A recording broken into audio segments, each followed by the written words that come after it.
જ્યારે કોઈ પતિ પત્ની એવું વિચારે છે કે હવે અમને બાળક જોઈએ છે, તો તમારા આ સુંદર વિચારની શરૂઆત પ્રાર્થનાથી કરો.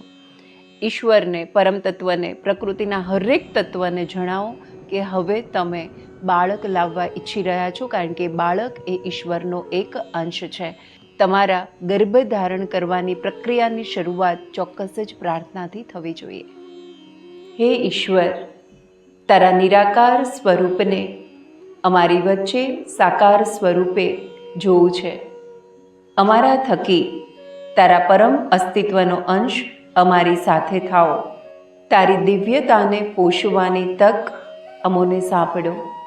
તારા દિવ્ય અંશના સ્પર્શ થકી નિર્મળ થવાની તક અમને સાંપડો. અમારા વચ્ચે તારા બાળ સ્વરૂપની શુદ્ધતા અને પવિત્રતાને જોવાની તક અમોને સાંપડો.